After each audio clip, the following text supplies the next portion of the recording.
बेगूसराय नगर परिषद बिहट के 2 वर्ष हुआ पूरा। चेयरमैन ने प्रेस वार्ता कर दी विकासात्मक कार्यों की जानकारी। प्रधानमंत्री आवास योजना। नगर परिषद बिहट के गरीब लोगों को प्रधानमंत्री आवास योजना के तहत 2023-24 में कुल 1975 लाभुकों की स्वीकृति प्रदान की गई और 1226 आवास पूर्ण किया गया। 2024 से 2025 में कुल 1940 लाभुकों को चिन्हित किया गया है, जिसमें 769 आवास की स्वीकृति प्रदान की गई है। प्रधानमंत्री स्वनिधि योजना कुल 1028 लाभुकों के बीच ऋण वितरण किया गया। वृद्धा पेंशन, विधवा पेंशन व विकलांग पेंशन, जिसमें 402 लोगों को इसका लाभ मिला। जन्म मृत्यु निबंधन 4259 लाभुकों का किया गया। कबीर अंत्येष्टि योजना के तहत 2 लाख रुपए राशि का वितरण किया गया। 32 वार्डों में सड़क व नालों एवं नाला के मरम्मती। विभागीय योजना के तहत लगभग 2.5 करोड़ रुपए की लागत से 21 वार्ड में कार्य पूर्ण हो चुका है। 11 में लंबित है, उन पर भी कार्य चल रहा है। शाइनिंग बोर्ड में कुल 35,50,000 रुपया की राशि खर्च की गई। 92 जगहों पर सीसीटीवी कैमरे लगवाए गई, जिसमें 92 लाख राशि खर्च की गई। 27 जगहों पर हाई मास्ट लाइटों की रिपेयरिंग में 23.5 लाख राशि खर्च की गई। आमजन एवं खिलाड़ियों के लिए जिम अधिष्ठापन में 59 लाख राशि खर्च की गई। छठ घाटों का सौंदर्यकरण हेतु लगभग 95 लाख की राशि खर्च की गई। सिमरिया धाम हेतु 324 करोड़ की राशि की स्वीकृति दिलवाई गई।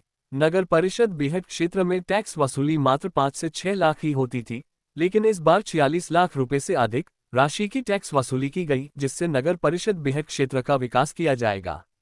मच्छरों से बचाव के लिए कीटनाशक दवाओं एवं फॉगिंग की व्यवस्था की गई है। विभिन्न वार्डों में कुल 106 योजनाओं को चिन्हित किया गया है। जल्द ही टेंडर की प्रक्रिया की जाएगी। 2 साल का कार्यकाल आपका पूरा हुआ है। अपने इन 2 साल के कार्यों से आप कितने संतुष्ट हैं और क्या कुछ विशेष बिहट नगर परिषद को देखने को मिला है आपके कार्यकाल में? सबसे पहले मैं सभी पत्रकार भाइयों को हार्दिक शुभकामना देती हूँ ईद के शुभ अवसर पर। और 2 साल में मैं इतना संतुष्ट हुई हूँ कि आधा से भी ज़्यादा जो है से योजना संपूर्ण हो गया है, जबकि 10 साल में उतना विकास कार्य नहीं हुआ था नगर परिषद बिहट का।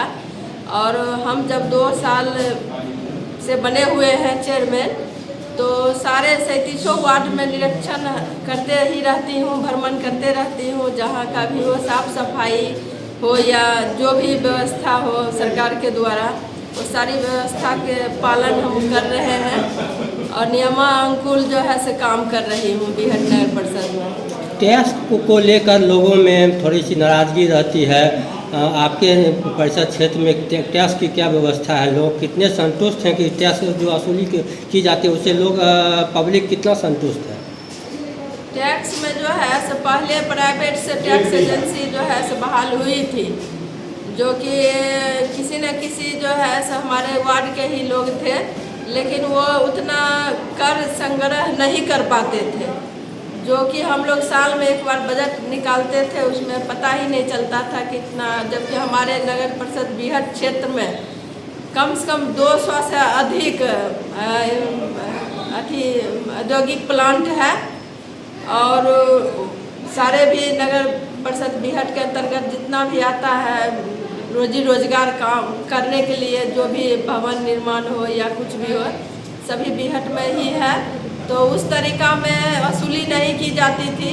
सरकार के नियम अनुसार जितना टैक्स लेना है उस अनुसार नहीं लिया जाता था। तो हम लोग क्या किए, जो उसको टेंडर कर दिए। टेंडर करने के बाद जो है से इस 2 साल के अपेक्षा में अभी जैसे अगस्त माह 2023 में हम लोग दिए थे इनको काम करने के लिए, तो समझिए 1 साल में जो है 47 लाख दिया है। इसके पूर्व जो हम अगले बजट पास किए थे तो उसमें 1 साल में 3 लाख हुआ था। स्वच्छता और सुंदरता में नगर परिषद बिहट को आप कहाँ पाती हैं? 10 साल से तो उतना सुंदरता नहीं नज़र आ रहा था, लेकिन अभी हमारे समय में जो है स्वच्छ वातावरण बन चुका है। और थोड़ा बहुत हल्का कमियां रहती है कि जैसे साफ़ सफाई करके हमारे मजदूर गए सभी 37 वार्ड में, उसके बाद यदि हमारे जनता थोड़ा हल्का कचरा इधर फेंक दिए उधर फेंक दिए, उससे लगता है। लेकिन हम अपने तरफ से आग्रह करते हैं, हम अपने नगर परिषद के जनता अभिभावक गणों को कि साफ सफाई पर पूरा ध्यान रखें। हमारे कचरा के जो भी सफाई कर्मी हैं वो भी ध्यान रखें कि जैसा समय के अनुसार जो है सफाई करवावें, और सफाई होता भी है अच्छा से, कोई दिक्कत नहीं है उसमें। बिहार के एक पर्यटन स्थल में सिमरिया धाम आपके परिषद क्षेत्र में आता है, कुछ कार्य भी हुए हैं, किस तरीके से कार्य हुए हैं और आगे क्या योजना है कि सिमरिया धाम और ज़्यादा विकसित हो सके? माननीय मुख्यमंत्री नीतीश कुमार जी के द्वारा जो भी योजना हमारे सिमरिया धाम में दिया गया है, वो योजना तो बहुत अच्छा तरीका से बन गया है। और उसमें जो है माननीय मुख्यमंत्री जी नीतीश कुमार जी पर्यटन विभाग को दिए हैं, और पर्यटन विभाग हमारे जो है सुनने में आया है कि बोल रहे हैं कि नगर परिषद बीहट को ही दिया जाएगा टैक्स वसूली करने के लिए सिमरिया धाम का भी। अब देखते हैं कहाँ तक ये काम होता है।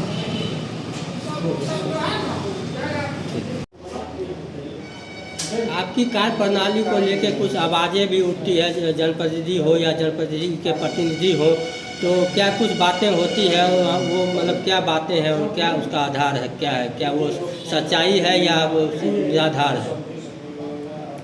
उसमें जो है हम लोगों का 2 साल पूर्ण हो गया है जनप्रतिनिधि पद पे, लेकिन उसमें जो है हमारे वार्ड पार्षद जी के जो प्रतिनिधि हैं वो खुद जो है बाहर में ज़बरदस्ती बोलते रहते हैं कि हम लोगों को कुछ जानकारी नहीं मिलती है, नगर परिषद बीहट में क्या हो रहा है नहीं हो रहा है, ऐसा शब्द का उच्चारण वो गलत करते हैं। जबकि उनका जो भी जनप्रतिनिधि हैं उनके घर में महिला बहनें हैं बहुत से, और बहुत से महिला बहनें ही जीत के आए हैं नगर परिषद में। तो बैठक जो भी होती है तो सशक्त कमेटी है, सशक्त कमेटी का भी हम लोग बैठक करा लेते हैं। उसके 2 घंटा बाद हम लोग समान बोर्ड की भी बैठक करते हैं। जितने भी सशक्त में हम लोग योजना लेते हैं सरकार के नियमानुसार, उसके अनुसार ही हम लोग समान बोर्ड की बैठक में भी जानकारी देते हैं। लेकिन हमारे वार्ड पार्षद महोदय के जो प्रतिनिधि हैं वो ज़बरदस्ती मेरे ऊपर आरोप लगाते हैं। वो आरोप बहुत गलत है, कोई ऐसा गलत काम नहीं हो रहा है, न गलत हम लोग उनको आंख में धूल झोंक के कोई बिना उनसे पूछे हुए कोई भी योजना नहीं लेते हैं। समान बोर्ड में हम जानकारी देते हैं, और वो जानकारी उनके जो भी महिलाएं माता हैं या बहनें हैं उनके घर के या पत्नी हैं, वो सारे अपना जानकारी देते हैं नहीं देते हैं, लेकिन एक कॉपी हम लोग अवगत करा देते हैं मीटिंग में। तो उनको चाहिए कि अपने पति को चाहे भाई को चाहे बेटा हो उनको जानकारी दे दें कि ये हमें कार्यालय से कॉपी मिला है। वो कॉपी देंगे तब उनका प्रतिनिधि पढ़ेंगे, पढ़ते हैं नहीं पढ़ते हैं वो जानेंगे, लेकिन हम पूरे जनप्रतिनिधि को जानकारी दे के ही नगर परिषद बीहट चलाते हैं।